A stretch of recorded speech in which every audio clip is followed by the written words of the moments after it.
Friends, welcome to AB tips. இன்றைக்கி நம்ம channel ரொம்பவே டேஸ்டியான ரொம்ப ஈஸியாக செய்யக்கூடிய இறால் கிரேவி எப்படி பண்ணுறது அப்படின்ற பற்றி தான் பார்க்க போகிறோம். ஸோ எண்ணெய் நல்லா காய வச்சுட்டு ஒரு 2 பெரிய வெங்காயம் வந்து நல்லா ஸ்லைஸாக கட் பண்ணி எடுத்துக்கோங்க. ஸோ கிரேவினாலே வந்து ஸ்லைஸாக தான் இருக்கணும். அடுத்ததாக பார்த்திங்கன்னா இஞ்சி பூண்டு பேஸ்ட் வந்து நான் சேர்த்துருக்கேன். இது வந்து கடையில் வாங்கினது. ஸோ அர்ஜென்ட்டாக உள்ளது நம்ம அன்றைக்கி பிரியாணிக்கே முக்கால்வாசி யூஸ் பண்ணிட்டோம். ஸோ இது வந்து கொஞ்சம் கிரேவிக்கு வந்து கொஞ்சமாக வேணும், காரம் கம்மியாக போட்டுக்கலாம் அப்படின்றதுக்காக கடையில் உள்ள பேஸ்ட் வந்து வாங்கியிருந்தேன். அடுத்ததாக வந்து தக்காளியுமே வந்து கொஞ்சம் நீல வாக்கில் கட் பண்ணிக்கோங்க.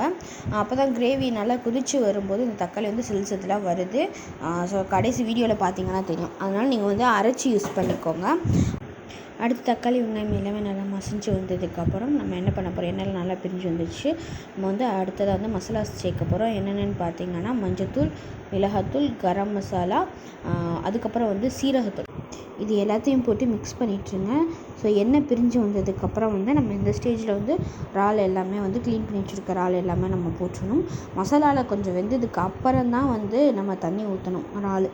அப்போ தான் வந்து அதோட டேஸ்ட் வந்து கொஞ்சம் இறாலில் இறங்கும். அப்படி சில பேர் வந்து தண்ணி ஊற்றிட்டு அதுக்கப்புறம் இறால் போடுவாங்க. அப்படி போட்டால் டேஸ்ட் வந்து ரொம்ப சுமாராக தான் இருக்கும். ஸோ இந்த ஸ்டேஜில் வந்து நீங்கள் இறால் போட்டு கொஞ்சம் அந்த கொதி வந்ததுக்கப்புறமா வந்து தண்ணி ஊற்றிடுங்க. உங்களுக்கு எந்த அளவுக்கு வேணுமோ அந்த குழம்பு இல்லை, சில பேருக்கு கிரேவியுமே வந்து கொஞ்சம் தண்ணியாக இருந்துச்சு அப்படின்னா பிடிக்கும்.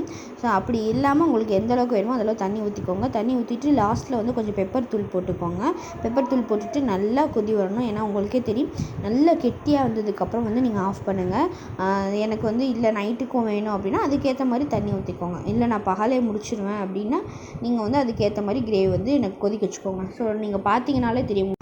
அதுக்கப்புறம் நான் அடுப்பை ஆஃப் பண்ணிட்டு கொஞ்சம் நேரம் சிம்லேயே வச்சுட்டு அதுக்கப்புறம் நல்லா சுண்டுனதுக்கப்புறம் தான் வந்து சுட சுட குழஞ்ச சாதத்தில் போட்டு சாப்பிட்றதுக்கு அவ்வளோ சூப்பராக இருந்துச்சு. எனக்கு ரொம்ப டேஸ்ட் வந்து ரொம்ப பக்காவாக வந்துருந்துச்சு. எனக்கு ரொம்ப பிடிச்சிருந்துச்சி. கொஞ்சம் ஒரு ப்ளஷ்ஷு, நம்மளாக இப்போலாம் சமைக்கணும் அப்படின்னு சொல்லிட்டு. ஸோ எனக்கு ரொம்ப சூப்பராக வந்துருந்துச்சு. உங்களுக்கு இந்த வீடியோ பிடிச்சினா கண்டிப்பாக லைக் பண்ணுங்கள். தேங்க்யூ.